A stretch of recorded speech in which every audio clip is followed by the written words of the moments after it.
Welcome back to my channel NS English Academy. This is Sonia. Hope you all preparing for upcoming UGC NET exam. As you know, timing is about to come. So today in video, I'm going to discuss most important poet of the Puritan and Restoration age, John Milton, right? Whose timing period 1608 to 1674.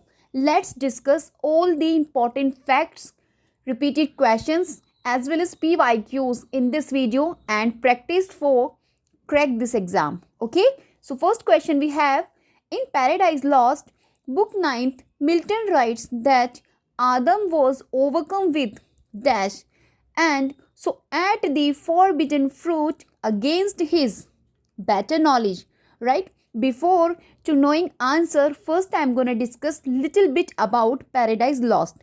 So the Paradise Lost, written by Milton and considered epic poem, okay, Paradise Lost, which was originally published in the year 1667, right? 1667 was the year when Paradise Lost was published, and it is divided into 10 books, okay?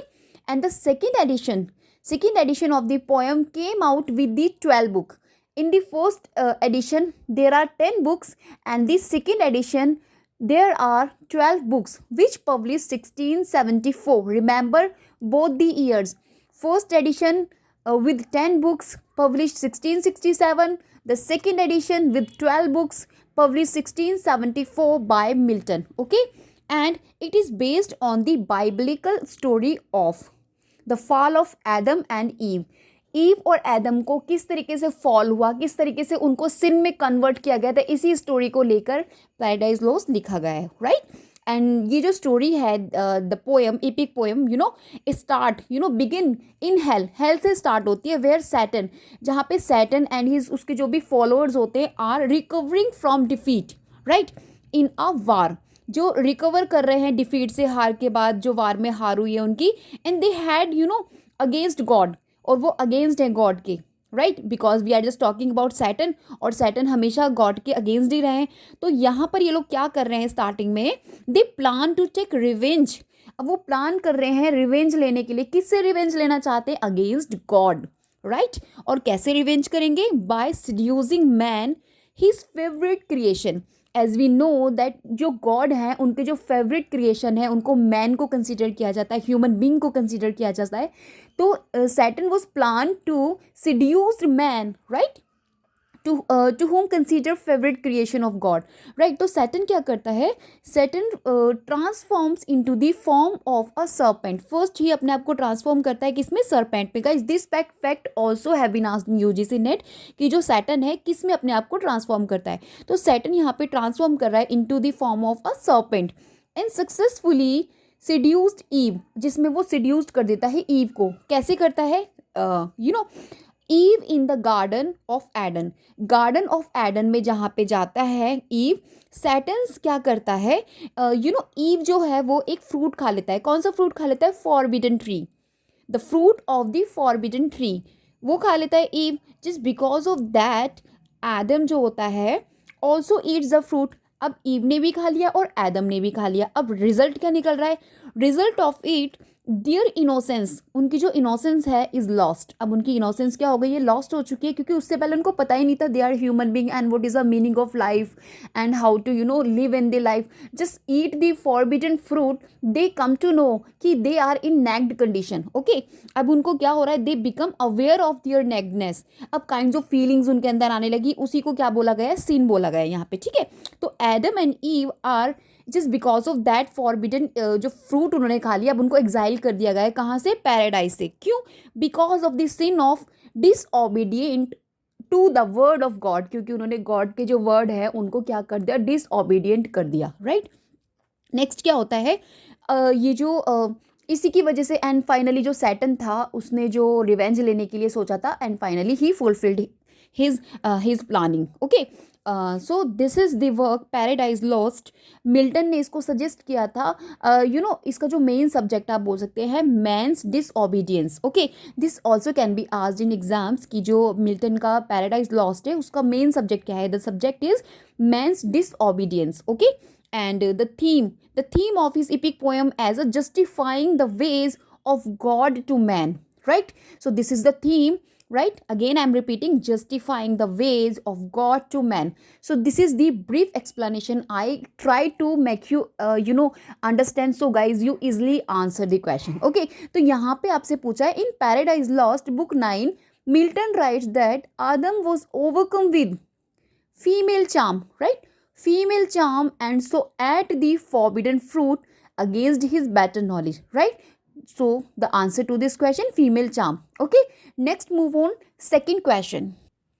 So guys, next question we have, who among the following English writer opposed the Licensing Act of 1643? Remember, Licensing Act came in the year 1643, also very important fact regarding exam point of view. Okay, तो किसने इसको oppose किया था? Of course we are just talking about John Milton. So definitely the answer will be John Milton was against or opposed the Licensing Act of 1643. Okay, next question. So this is PYQ. Who among the following was a contemporary of John Milton and wrote the worthy communicate? Communicate. It is said that his prose can be read easily when Milton's must be studied, right? So right answer, Jeremy Taylor. Jeremy Taylor, who contemporary of John Milton and also wrote the worthy communicant. Okay, so this is the answer, Jeremy Taylor. Okay, next question we have, as Adam and Eve leave paradise hand in hand with wandering step and slow. This is the lines from book 12 of Paradise Lost, published in the year 1674. As I have told you that second edition came with 12 books, okay, and published in the year 1674. Remember the year guys, I repeat again and again just because कि मेरी videos को सुनते के साथ ही आप लोगों को सारे फैक्ट्स भी याद हो जाएं. As you know, we have no more time for exam. Okay, so what they are just saying, what is their consolation? Here they are asking about the consolation. Okay, so the right answer is, so guys, option B is the right answer. They are comforted by their foreknowledge of the coming of Christ as Redeemer of mankind, right? Let's move next question. Which of the following is not a punishment given by God to Adam and Eve as a consequence of tasting the forbidden fruit? Not पूछा है. Always remember, always focus guys what they exactly ask you. So always remember, not present है कि नहीं है, because not आपके question को गलत भी कर सकता है और आप गलत ऑप्शन को चूज भी कर सकते हैं. So always give focus towards कि क्वेश्चन में आपसे क्या पूछा गया. Okay, so the answer to this question, option number D, dust shalt eat all the days of life, right? This is the answer, क्योंकि इसमें पूछा है which of the following is not a punishment, right? So dust shalt eat all the days of life, this was not the punishment given by God to Adam and Eve. Okay, next question we have, in book 8 Paradise Lost, Adam identifies his chief flaw or weakness to Raphael. What is this flaw? अब flow के बारे में पूछा है, जो weakness to Rafale की थी उनकी. The answer to passion for Eve, right? Passion for eat. Next question we have, which of the following poems did Milton write in octosyllabic couplet? Okay, octosyllabic couplets में कौन सी poem written by Milton? Okay, so the answer to this question, Il Penseroso. Il Penseroso guys, this published in the year 1631, right? Which means the melancholy man, melancholy यानी कि उदास, right? Melancholy man is the meaning of Penseroso. Okay, next question, what is L Allegro's companion piece called? L'Allegro का companion piece पूछा गया, उसे क्या बोलते हैं? तो इसका जो कंपेनियन पीस था वो था इल पेंसरोसो. So let's discuss brief about the both the companion piece which is published by John Milton, right? Milton was studied at Cambridge. तो during the Cambridge period were also इन्होंने वहाँ पर क्या किया था, हिज कंपेनियन पोम्स लिखी थी. इनकी कंपेनियंस पोएम है L'Allegro and Il Penseroso. Il this is the question, या L'Allegro and Il Penseroso, ये दोनों इनके कंपेनियन पोएम है जिन्हें 1631 में पब्लिश कराया गया था. एल एलेग्रो का मीनिंग होता है हैप्पी मैन और एल पेंसरोसो का मतलब होता है melancholy man. This is the happy man. Okay, ये कंपेनियन पीस ऑफ पोम्स है इनकी, published in the year 1631. Chronology में भी guys already have been asked in examination, so please remember that first L'Allegro then Il Penseroso we have to choose. Okay, तो इस पोएम में क्या था, in these companion piece Milton actually compares and contrast to impulses. In human nature के अंदर जो to impulses होते हैं उसको इन्होंने कंपेयर एंड कंट्रास्ट किया है इन दोनों पीस ऑफ पोम्स में, right? Companion piece of poems में यू गाइस कैन से. तो इसमें जैसे कि the cheerful and meditative, right, the erotic and platonic and mirthful and melancholic. तो two kinds of compares and contrast दोनों ही इन्होंने दिखाने की कोशिश करी है with the help of L'Allegro and Il Penseroso which came in the year 1631 and also consider companion pieces of Milton. Okay guys, the practice you are just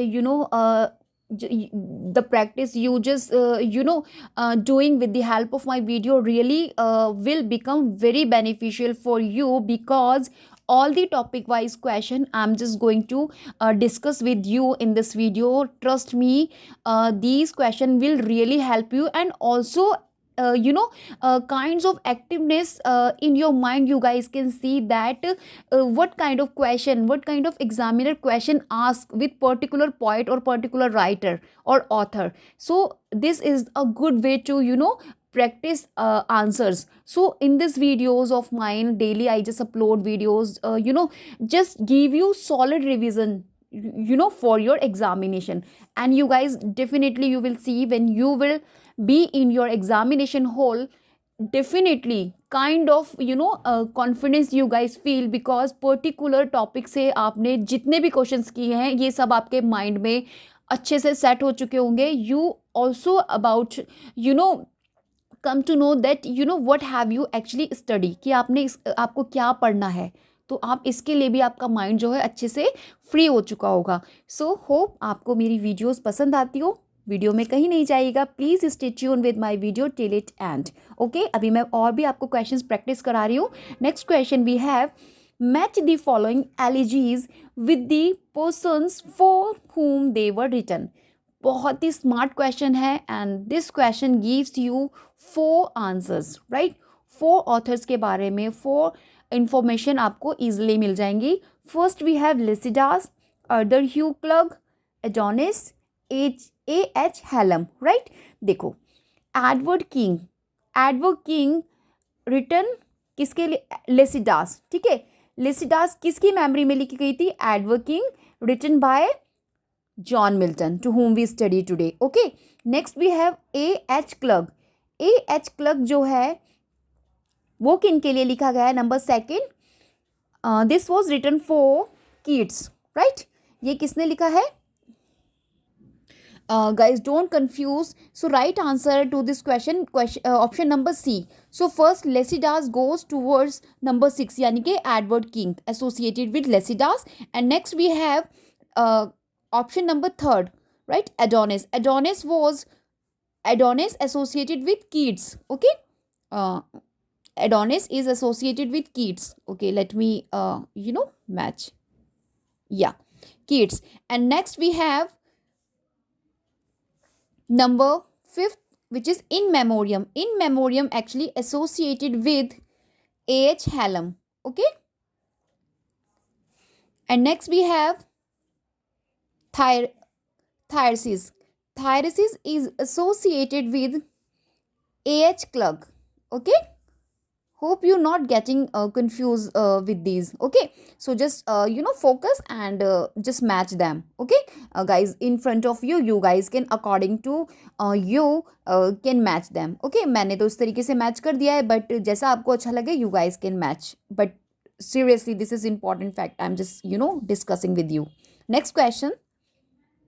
Next question we have, which of the following works of John Milton is an elegy?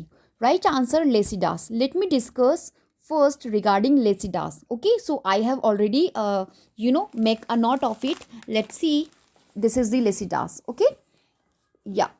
Let me read first. Okay, so guys, Lycidas is pastoral elegy written by Milton and published in the year 1638. Remember the year 1638 was the publication year of Lycidas, which was pastoral elegy considered written by Milton. Okay, the poem is, इसको मोनोडी भी कहा जाता है, right, मोनोडी, इसको pastoral एलिगी के साथ साथ मोनोडी भी कहा जाता है. Monody which means lyrical lament, जिसमें हम लैमेंट करते हैं, शोक प्रकट करते हैं, right, lament for one voices. Okay, so and next, dedicated to the memory of Edward King. एडवर्ड किंग की डेथ हो जाती है, जो कि इनके फ्रेंड होते हैं. इनका actually it was dedicated to the memory of Edward King, Milton's के फेलो स्टूडेंट होते हैं and friend during his Cambridge years. जब ये कैम्ब्रिज में थे, when he was spending his time in Cambridge, that time इनके ये फेलो स्टूडेंट्स भी थे एंड एज वेल एज इनके फ्रेंड भी थे, एडवर्ड किंग. तो इनकी डेथ हो जाती है. Okay, king had dead by drawing, डूबने से इनकी डेथ हो जाती है. एंड उसी की वजह से ये उसके बाद में आफ्टर हिज डेथ ये इस पोम को लिखते हैं, जिसे हम पेस्टोरल एलिगी भी बोलते हैं. Okay, this poem actually divided into 6 sections. Guys remember all the fact important for exam point of view कि ये जो पोएम है लेसिडास पेस्टोरल एलिगी है और इसको 6 सेक्शंस में डिवाइड किया गया है.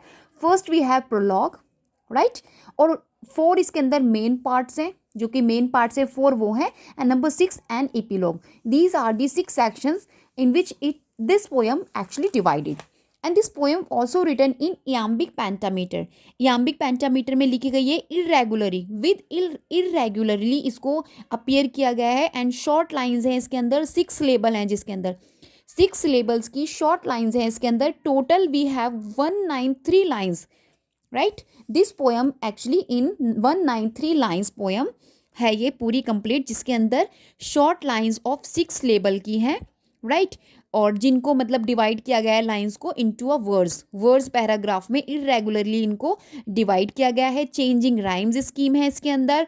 एंड ऑल्सो जो इसमें किंग है, लेट मी शो यू, या transforming king into a symbolic pastoral character. इन्होंने जो किंग है, एडवर्ड किंग है, टू होम जिनकी डेथ हो जाती है, and because of his death ये जो इन्होंने पेस्टोरल एलिगी लिखी है, इनको इन्होंने ट्रांसफॉर्म किस में किया है, King seen as lost shepherd Lycidas. उसी के नाम ये लेसिडास जो हैं, जो शेफर्ड लेसिडास हैं, रिप्रेजेंट कर रहे हैं एडवर्ड किंग को, इनके फेलो फ्रेंड को, फेलो स्टूडेंट एंड फ्रेंड को, जिनकी ड्राइंग यानी कि मृत्यु हो जाती है डूबने के कारण. ओके, तो बहुत ही अच्छी पोएम है गाइज. अगर आप इसको स्टार्ट करेंगे, जब ये पोएम स्टार्ट होती है, बिगिन होती है, तो इसमें ये जो मिल्टन होते हैं ना, ये म्यूज जो होती है उनसे एक्सप्लेन करते हैं, उनसे पूछते हैं reason for writing the poem, बताते हैं कि वो क्यों पोएम लिख रहे हैं, रीज़न बता रहे हैं कि Milton laments the death of Lycidas, right, in the manner of traditional, जैसे ट्रेडिशनली मतलब एलिजीज लिखी जाती थी ना, पॉइट्स करते थे, उसी मैनर में मतलब ये म्यूज़ को बोल रहे हैं, म्यूज़ को रीज़न बता रहे हैं, और ये पोएम इनकी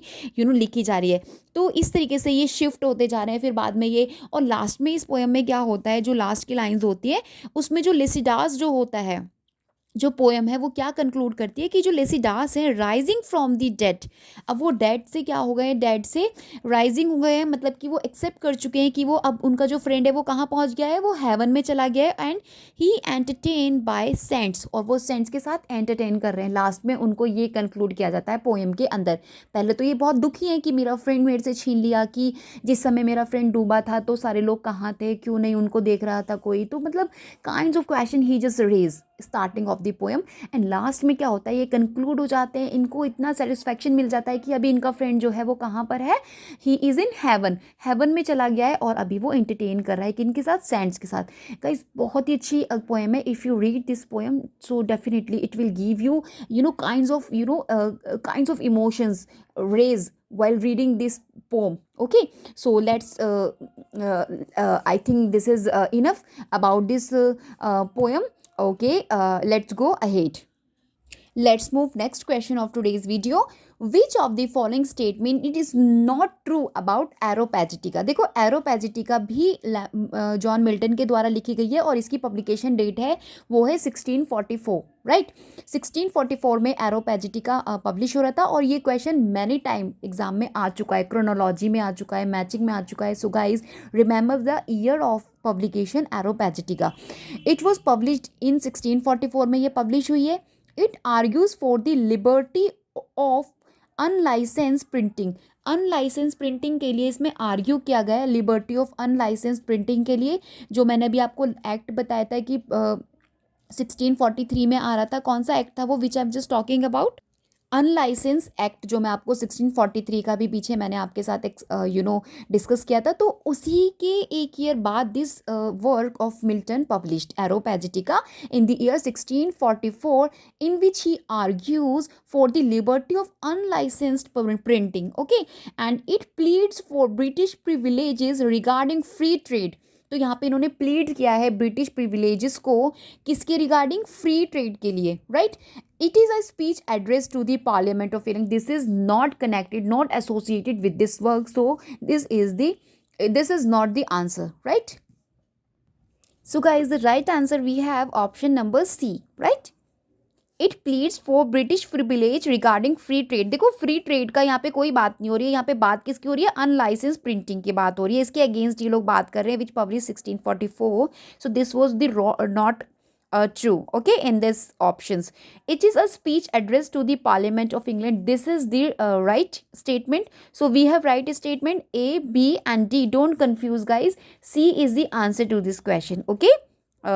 Next question we have, which of the following are companion poems. देखो कंपेनियन पोम्स कौन सी है, I have already discussed and again this question means आपको दिख रहा है तो इट मीन्स ये रिपीट हो रहा है एग्जाम में, राइट। तो कंपेनियन पोम मैंने अभी आपको बताई थी, L'Allegro and Il Penseroso. L'Allegro मतलब happy man and Il Penseroso मतलब sad man, melancholy man, which came in the year 1631। मैंने आपको बताया था companion pieces of Milton. So this is the answer to this question, okay.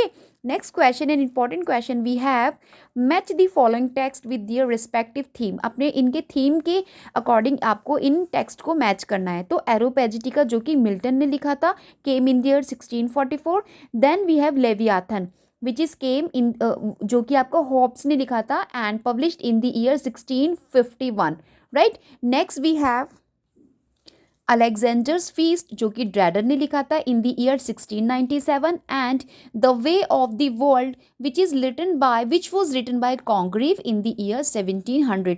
First of all, you will have to make note of all the four texts which I described now: Alexander Feast, The Way of the World, Areopagitica and Leviathan. Four text are very important क्योंकि exam में again and again ये repeat हो रहे हैं। इनका publication year you will have to remember, okay, revised again and again, always आपको अपने mind में रखना है, फिंगरप्रिंट पे रखना है, so that you guys can easily answer at the time of examination, okay. So answer क्या है, देखिए यहाँ पे कुछ थीम्स लिखे हैं, फैशन, कॉर्टशिप, सिडक्शन।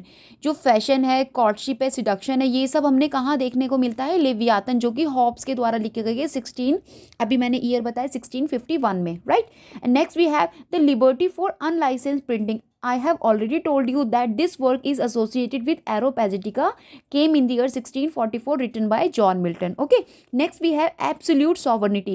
Sovereignty की बात किस वर्क में हो रही है, The Way of the World, which is written by Congreve in the year 1700, and The Power of Music, most famous work, Alexander Feast, okay, written by Dryden, to whom we study in Augustan age. Okay. This is the last question of my today's video guys. Hope आपको मेरी video पसंद आई हो and all the question मैंने आप लोगों के साथ discuss किए मस्ट हेल्प यू। प्लीज़ इसको एक या दो बार आप वीडियो को ज़रूर देखिएगा एंड सभी क्वेश्चंस को रिवाइज कर लीजिएगा, because all the selected question text I'm just going to discuss in this video. Last question. Milton introduced Saturn and the fallen angels in the book first of Paradise Lost. Two of the chief devils reappear in book second. They are, कौन से वो to chief devils थे? ठीक है, number one Moloch and Belial. These two are the chief devils reappear in book second of Paradise Lost. Okay, this is the last question. I hope आपको video पसंद आई हो. Please, if you like my video, guys, do subscribe, share with your friends and like my video so that I upload daily till the day of your examination. मैं daily आप लोगों के साथ practice कराऊंगी and believe me, so many important writers हम लोग इन्हीं question से कवर कर लेंगे. And also you guys can easily find same questions in your exam. This is my promise. I'm just telling you and my personal experience. Then if you study PYQs, it boosts your knowledge and gives you solid criteria where around जहाँ से आपको questions पूछे जाते हैं exams में. Okay, so be prepared for examination and till then have a great day.